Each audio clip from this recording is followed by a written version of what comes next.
প্রগতিশীল জাতীয়তাবাদী সাহিত্য ও সংস্কৃতি মঞ্চর আত্মপ্রকাশ। কলকাতা প্রেস ক্লাবের মূল হলে কবি, সাহিত্যিক, লেখক, শিল্পীদের নতুন সংগঠন প্রগতিশীল জাতীয়তাবাদী সাহিত্য ও সংস্কৃতি মঞ্চ আত্মপ্রকাশ হলো। মহতী এই অনুষ্ঠানে রাজ্যের ক্রেতা ও সুরক্ষা মন্ত্রী শ্রীকান্ত মাহাতোর উপস্থিতিতে অনুষ্ঠানকে বর্ণময় ও আলোকোজ্জ্বল করে তোলে। উপস্থিত ছিলেন ডক্টর অনির্বাণ কুণ্ডু, ডক্টর সিরাজুল ইসলাম ঢালি, ডক্টর মৈতোষ গায়েন, রবীন্দ্র গবেষক ডক্টর সমীর শীল, বিশিষ্ট শিক্ষাবিদ ডক্টর অপূর্ব বিশ্বাস, বিশিষ্ট সঙ্গীত শিল্পী ডক্টর মুকুল চক্রবর্তী, বিশিষ্ট কবি রঞ্জনা গুহ, বিশিষ্ট চিত্রশিল্পী সুজাতা দে, বিশিষ্ট শিক্ষক ও কবি অজয় ভট্টাচার্য। উপস্থিত ছিলেন একঝাঁক কবি, সাহিত্যিক, লেখক, শিল্পী।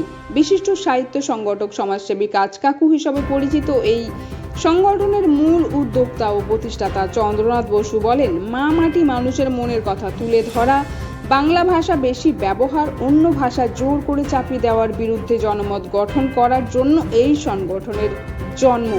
আমাদের উদ্দেশ্য নতুন প্রজন্মের কবি, সাহিত্যিক, লেখক, শিল্পীদের সন্ধান ও প্রবীণ কবি, সাহিত্যিক, লেখক, শিল্পীদের সম্মান প্রদান করা, নতুন কবি, সাহিত্যিক, লেখক, শিল্পীদের প্রতিভাকে বিকশিত করে তোলার সুযোগ দেওয়া, তাদের প্রতিভাকে জনসমক্ষে তুলে ধরা, দুস্থ কবি, সাহিত্যিক, লেখক ও শিল্পীরা যাতে সরকারি ভাতা পায় তার জন্য চেষ্টা করা।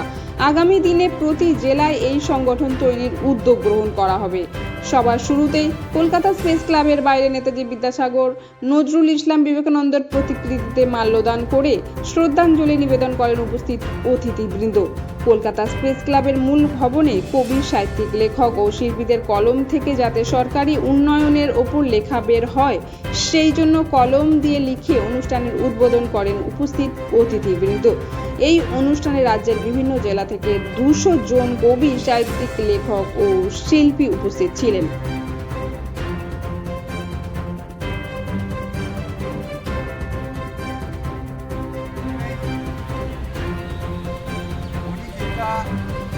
আমাদের সংগঠনে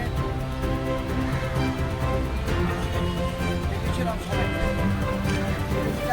আমরা মনীষীদের কাছে আমরা শ্রদ্ধা জানাবো, 4টা থেকে অনুষ্ঠান শুরু করব।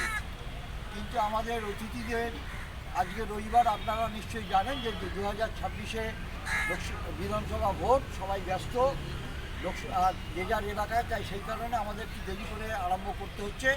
কিন্তু দেরি করে আমরা আরম্ভ করলেও আমাদের সবার যেটা ইচ্ছা ছিল যে সামনেরটায় আমরা অনুষ্ঠান করব, সেটা আমরা সামনেটাই করছি, পিছনেটাই যাচ্ছি না। আমরা এখানে অনুষ্ঠান শেষ করে আমরা বসবো, তার মধ্যে অতিথিরা এসে যাবে। আমরা যেহেতু সাহিত্য সংস্কৃতি লোক এখানে সবাই, তাই আমাদের বিদ্যাসাগরকে বাদ দিয়ে কিছু হয় না। তাই বিদ্যাসাগরের প্রতিকৃতিতে প্রথমে মাল্যদান করবেন অধ্যাপক ডক্টর মৈতোষ গায়েন মহাশয়। ওনাকে মাল্যদান আসুন দাদা।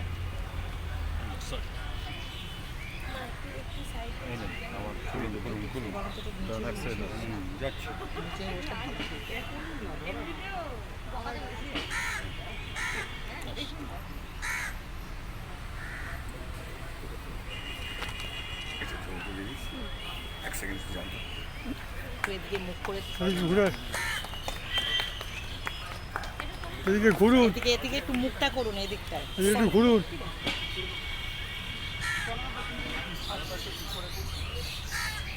হাতটা দিয়ে একটু এদিকে মুখ করে দাও।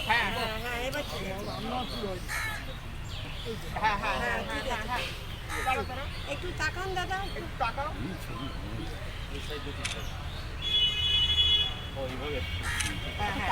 এরপরে আমরা বিদ্রোহী কবি কাজী নজরুল ইসলামের প্রতিকৃতিতে মাল্যদান করবেন ডক্টর অপূর্ব কুণ্ডু মহাশয়। দাদা আসুন।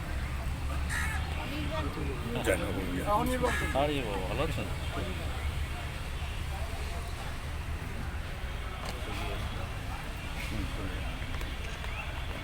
দেখি একটু মুখটা এদিকে, দাদা মুখটা এদিকে করুন। হ্যাঁ, মালাটা ধরে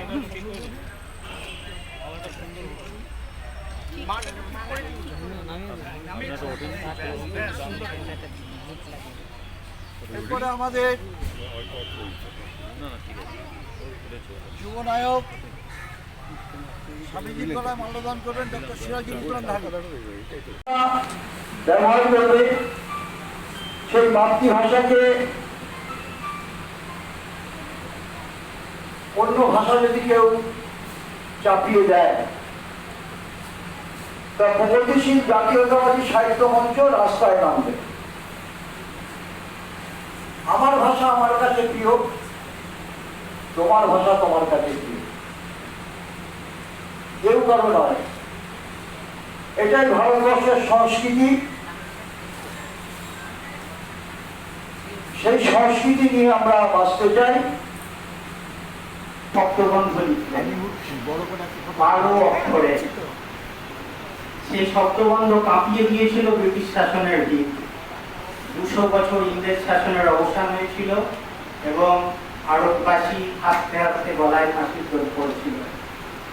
সেই শব্দবন্ধ দিয়ে আজকে আমাদের এই জাতীয়তাবাদী প্রগতিশীল সাহিত্য সংস্কৃতি মঞ্চে শুভ উদ্বোধন হোক। বন্দে মাতরম, বন্দে মাতরম, বন্দে মাতরম।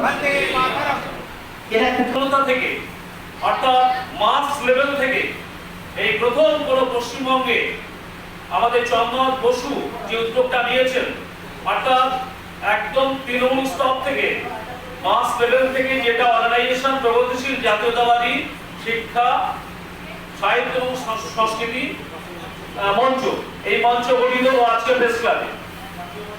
এবং এর উদ্দেশ্য বলি, আমরা এই প্রথম একটু আগে শুনলাম সরকার বিভিন্ন সরাসরি করছে, কিন্তু আমাদের দাবি দেওয়া তো থাকবেই। কিন্তু আমাদের প্রথম এবং প্রধান কাজ হবে পশ্চিমবঙ্গ সরকারের যে উন্নয়নমূলক কাজ, ভালো কাজ, সেগুলোই যেমন তুলে ধরা, তার সাথে সাথে সামাজিক দায় দায়িত্ব, সামাজিক কাজে আমাদের পথে নামা। আর 3 নম্বর কাজটি হলো আমাদের শিল্পী, সাহিত্যিক, লেখক, কবি, আবৃত্তি শিল্পী তাদের নিজস্ব যে সংস্কৃতি চেতনা, যে সৃজন, সেগুলো যথাস্থানে যাতে মূল্যায়িত হয় তার জন্য আন্দোলন করা এবং পথে নামা।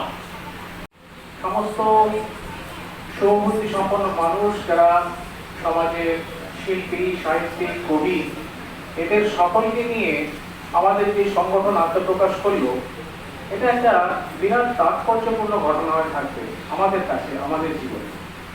সমাজে প্রতিনিয়ত নানা ধরনের ঘটনা ঘটে চলেছে, কিছু ভালো, কিছু খারাপ, অন্যায়, অবিচার হয়ে চলেছে। কিন্তু প্রতি যুগে, বলা উচিত যে যুগে যুগে সমাজে এই সমস্ত অন্যায় এবং অবিচারের বিরুদ্ধে সবার আগে যারা সোচ্চার হয়ে উঠেছেন, তারা হচ্ছে সমাজের এই শিক্ষিত কবি, শিল্পী, মরণশীল সম্প্রদায়। সুতরাং এদের দায়িত্ব, মানে আমাদের দায়িত্ব কিন্তু সমাজের সকলের আগে। যখন